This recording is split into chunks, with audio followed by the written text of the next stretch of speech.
गुरु साक्षात् परब्रह्मा तस्मै श्री गुरवे नमः।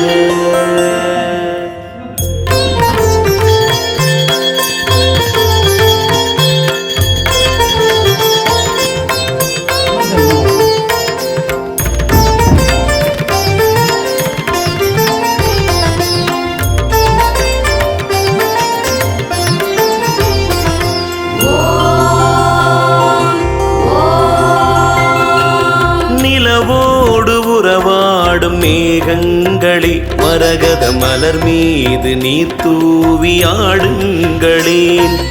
நிலவோடு உறவாடும் மேகங்களே, மரகத மலர் மீது நீர் தூவி ஆடுங்களேன்.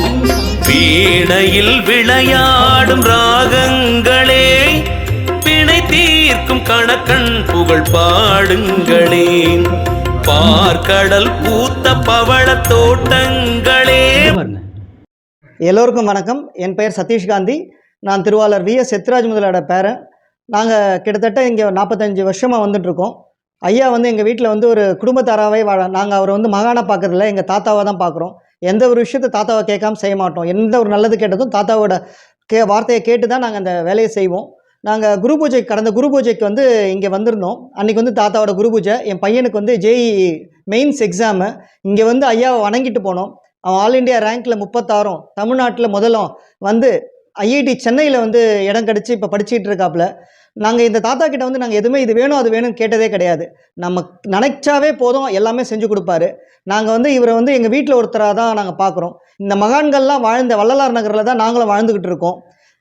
பாம்பன் சுவாமிகள், ராமலிங்க அடிகளார், மௌனகுரு சுவாமி எல்லாருமே வள்ளலார் நகரில் வாழ்ந்து அந்த இடத்துலேருந்து இங்கே சமாதி ஜீவ சமாதி அடைஞ்சவர் இவர்.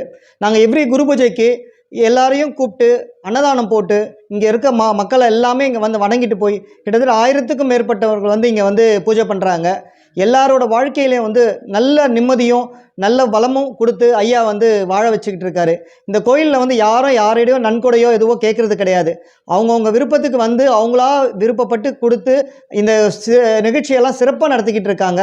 அதுக்கு முக்கியமான காரணம் திரு ஸ்ரீனிவாசன் ஐயா அவர்கள் தான். அவரோட பங்களிப்பால் தான் இந்த கோயில் ரொம்ப நல்லபடியாக நடந்துகிட்ருக்கு. எங்கள் எல்லாரையும் அவர் தான் அழைத்து இந்த எல்லா கோயில் நடவடிக்கையிலையும் எங்களை பங்கேற்க வச்சு ஒவ்வொரு பௌர்ணமி அன்னைக்கும் நாங்கள் இங்கே பூஜை பண்ணி எங்கள் வீட்லேயும் பூஜை பண்ணுறோம். இருந்தாலும் ஐயாவோட சமாதிக்கு நாங்கள் பூஜை பண்ணுறது ரொம்ப பெருமையாக அடைகிறோம்.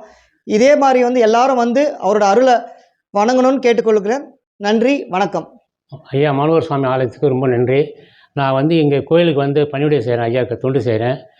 அதே மாதிரி எல்லோரையும் வரணும், இந்த கோயில் எடுத்து நடத்தணும். என்னோடய கஷ்டத்தை தீர்த்து வைத்த மனோகர் சுவாமி ஐயாவுக்கு என் மகளுக்கு திருமணம் நடந்தது.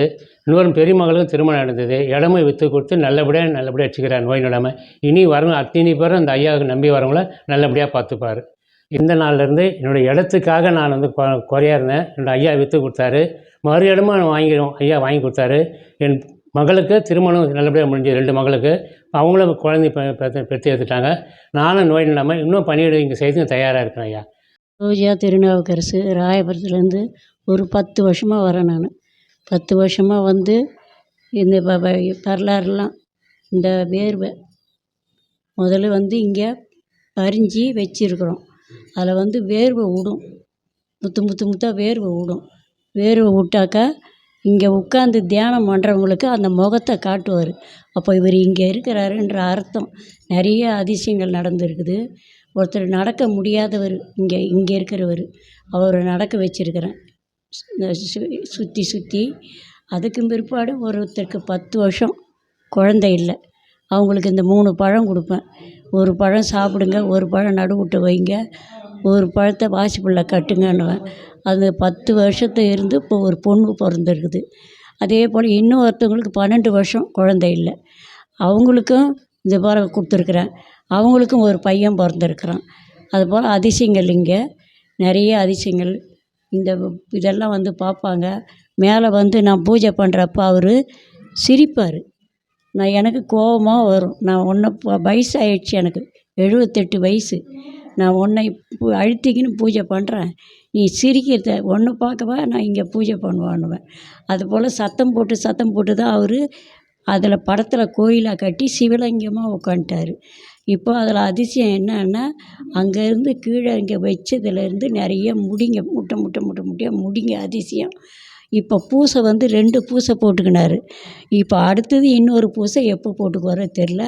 85 வயசு வரைக்கும் என்னை அனுப்ப மாட்டாராம். ஆயா ஒரு மீனுக்கார் வந்து இங்கே கும்பிட்டுக்கிறாரு. கும்பிட்ட உடனே அவர் வந்து சொல்லியிருக்கார், அந்த ஆயா என்னை சும்மா திட்டிட்டு போகுது அப்படின்னுக்கிறாரு. என்னை வந்து 85 வயசு வரைக்கும் நான் அனுப்ப மாட்டேன் அந்த ஆயாவை, போய் சொல்லுன்னு. அப்படி அவர் ஓடியாந்தார். என்னப்பா நீ சாமியை திட்டினியா? பின்ன சும்மா வயசாகி போச்சு என்னை அனுப்ப மாட்டுறாருப்பா அப்படின்னா. வணக்கம், என் பேர் உதயசங்கர், சவுகார்பேட்டிலேருந்து வரேன். நான் கடந்த 4-5 வருஷமாக இங்கே வந்துட்டு இருக்கிறேன். என் குடும்பத்தில் எல்லாம் நல்லா சந்தோஷமாக இருக்கிறாங்க, எந்த கவலையும் இல்லாமல், நோய் நொடி இல்லாமல் சந்தோஷமாக இருக்கிறாங்க. இங்கே மிராக்கள் ஒருத்தர் பூஜை பண்ணாராம். அப்போ அவருடைய பாதம் இந்த விஷயத்தில் பதுங்கி இருக்குது. அது சொன்னாங்க. அதிலேருந்து நான் ரெகுலராக இங்கே வந்து பௌர்ணமி, அமாவாசை, பிரதோஷம் 3 பூஜைக்கும் மாதம் வந்து பங்கேற்றுக்கிறேன். அவர் சீனிவாசனுக்கு தேவையான உதவியெல்லாம் செஞ்சு எல்லாம் நல்லபடி இருக்கிறோம். குருவே துணை. என்னுடைய பெயர் வந்து குமரன். 82 ஆண்டுகள் வயது. நான் வந்து ஒரு வழக்கறிஞர், MA LLB. எனக்கு குருவினுடைய அருள் எப்படி கிடச்சிதுன்னா, என்னுடைய சம்பந்தி VS எத்திராஜ முதலியார், இவருடைய சிஷ்யன். சதா சர்வ காலமும் இவர் வந்து பௌர்ணமிக்கு வந்து பூஜை பண்ணுவார். வீட்லேயும் இவருடைய பெரிய படம் வச்சு டெய்லி காலையில் எழுந்த உடனே அவருக்கு வேண்டிய பூஜையெல்லாம் பண்ணிவிட்டு அவர் பிள்ளையார் பூஜை பண்ணுவார். அப்போ சுவாமிக்கு எல்லா பூஜையும் பண்ணி நைவேத்தியம் காட்டி விளக்கேற்றிட்டு அதுக்கப்புறம் தான் அவர் தொழிலுக்கே போவார். அவர் வந்து கொத்தச்சாவடியில் வந்து ஒரு காய்கறி வியாபாரி. சுவாமியினுடைய தொடர்பு செல்லப்பிள்ளை, செல்வரங்க மூலியார் இவர்களுடனெல்லாம் இவர் இருந்து சதா சர்வ காலமும் இங்கே வருவார். பௌர்ணமிக்கு வருவார். குரு பூஜையை சிறப்பாக செய்வாங்க. அதே மாதிரி பள்ளிப்பன் தெருவில் இருக்கக்கூடிய அவருடைய பூர்வீக இடத்தையும் போய் சாமி கும்பிடுவாங்க. வீட்லேயும் அவருடைய பெரிய படத்தை வச்சு சதா பூஜை பண்ணுவார். என்னுடைய சம்பந்தி எனக்கு எப்படி சொல்ல கேள்வின்னா, நான் இவருடைய கோயிலுக்கு வந்து இவரை நான் வணங்கிய பிறகு தான் என் வாழ்க்கையில் எல்லா மாற்றங்களும் நடந்து நான் சாதாரணமாக இருந்தேன். ஒரு நல்ல நிலைமைக்கு என்னை குருநாதர் வந்து இட்டுட்டு போயிட்டார். அதுக்கப்புறம் நான் அவருக்கு பெண்ணையும் பிள்ளையும் கொடுத்துட்ட பிறகு ஒரே வீட்டில் 2 சம்பந்தம் கொடுத்தேன். அதனால் அவருடைய தொடர்போடவே நான் வந்து 20 ஆண்டுகளுக்கு மேலாக எப்போ நினைக்கிறோமோ அப்போ சுவாமியுடைய கோயிலுக்கு வருவோம். இங்கே வந்து இதே இப்போ நான் பாடின அதே சிவபுராணத்தை பாடிட்டு பூஜை பண்ணிவிட்டு 2 பேரும் போவோம். சாமியுடைய அற்புதங்கள்லாம் எனக்கு அவ்வளோவா தெரியாது. ஏன்னா சுவாமி எல்லாருக்கும் வந்து குருவாக இருந்து எல்லாத்தையும் அனுகிரகம் பண்ணாருன்னு அப்படின்னு. அப்புறம் இவங்க ஒரு புத்தகம்லாம் போட்டிருந்தாங்க. ஐயா அவர் போட்டிருந்த சீனிவாச ஐயா தான் புக்கை பப்ளிஷ் பண்ணி எங்களுக்கு எல்லாம் ஒன்று கொடுத்தார். அதில் இருந்த சில வரலாறுகளெல்லாம் நாங்கள் பார்க்கும்போது சுவாமி பள்ளியப்பன் தெருவில் இருக்கும்போதே பல சித்து விளையாட்டுகளெல்லாம் அவர் செஞ்சிருக்கிறார். அவர் சுவாமி அதே ஒரு அந்த கோயில் இப்போ இருக்கக்கூடிய அவருடைய உருவம் பதித்த கோயில் இருக்குது இல்லையா, அந்த கோயிலில் இருக்கக்கூடிய திண்ணையில் தான் அவர் படுத்துக்கிட்டு இருந்தாராம். ரொம்ப நாள் படுத்துட்டு இருந்தாராம். அவருடைய கனவுல ஒரு நாள் வந்து திருவண்ணாமலையில் இருக்கக்கூடிய அருணாச்சலேஸ்வரர் மாதிரி வந்திருந்தாராம். அந்த உருவத்தை அவர் பார்த்த பிறகு ஒரு உட்கார்ந்த கோயிலினுடைய இடத்தினுடைய எதிர்க்கவே அருணாச்சலேஸ்வரர் கோயில் இருந்ததுனால சதா காலையில் எழுந்து கோயிலுக்கு போய் சாமி கும்பிட்டுட்டு வந்து அங்கேயே இருந்தார். அவன் காலை அவரே குத்திக்கிட்டா அதில் ரத்தம் சீழ் வரும்போது யாரும் கிட்ட வந்து பேச மாட்டாங்களாம். அப்படியெல்லாம் இருந்திருக்கிறார். அந்த தெருவில் இருக்கிறவங்க அத்தனை பேரும் சுவாமியை வந்து ஒரு மகானா நினச்சி வழிபட்டு இருந்திருக்கிறாங்க, சதா வழிபட்டு இருந்தாங்க. இப்போ நானும் 20 ஆண்டுகளை இவரை வந்து தொடர்ந்து குரு பூஜைக்கும் ஐயா சீனிவாசனோட வந்து அந்த குரு பூஜையெல்லாம் கலந்து பூஜையெல்லாம் சிறப்பாக செஞ்சுட்டு போயிட்டு இருக்கிறோம். இந்த நாள் வரைக்கும் எங்களுக்கு என்ன நினைக்கிறோமோ அத்தனையும் எங்களுக்கு குருநாதர் கொடுத்தார். வணக்கம், என் பேர் ரமணி ஜெகநாதன். இன்றைக்கி எனக்கு வயசு 57 ஆகுது. நான் 7 வயசுலேருந்து இந்த கோயிலுக்கு நான் வரேன். எங்கள் தாத்தா இங்கே பூஜை பண்ணிகிட்டு இருப்பார்.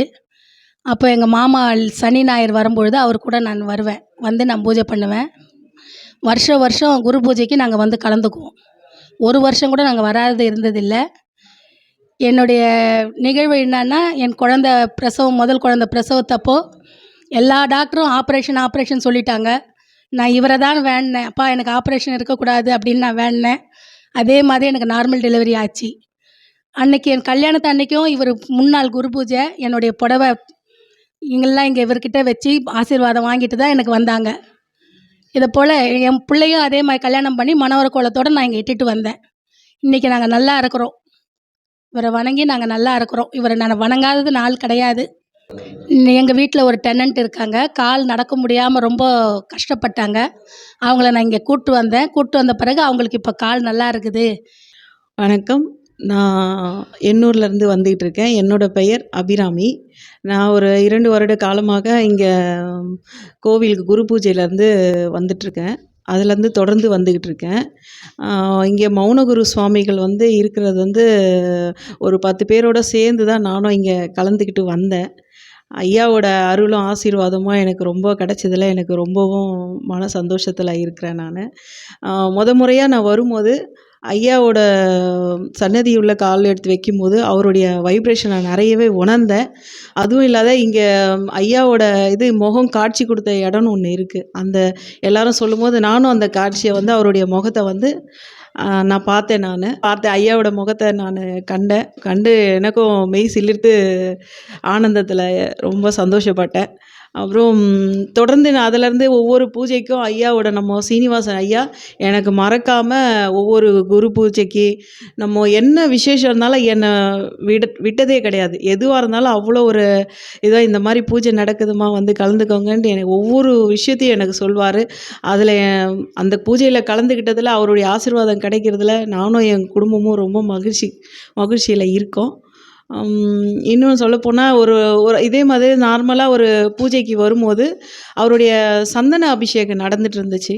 அந்த அபிஷேகத்தில் எல்லாரும் இருந்தாங்க. நான் சடனாக வந்து நின்னதுமே பார்க்கும்போது அவருடைய முகமே எனக்கு அந்த சந்தன அபிஷேகத்தில் எனக்கு காட்சி தெரிஞ்சுது. அதே அழகான அந்த கண்கள், மூக்கு, வாய் இந்த மாதிரி முக அமைப்போடு அப்படியே இருந்தது. அதை நான் ஃபோட்டோவும் எடுத்து நான் பார்த்தது இல்லாமல் சுற்றி இருந்த எல்லாருக்கும் அந்த காட்சியை நான் சொல்லி எல்லாரும் அதை பார்த்து ரொம்ப சந்தோஷப்பட்டாங்க. உங்களால் எனக்கு ஐயாவோட முகத்தை நாங்கள் பார்த்தோம். அது சொல்லவே முடியாது, வார்த்தையால் சொல்ல முடியாது. அந்த மாதிரி ஒரு அற்புதமான காட்சி அது கிடச்சிது ஐயாவோட அபிஷேகத்தில். இங்கே ஒருத்தர் வந்து எனக்கு தெரிஞ்சு கை கால் எல்லாம் நடக்க முடியாத ஒருத்தர் வந்துட்டு போனார்.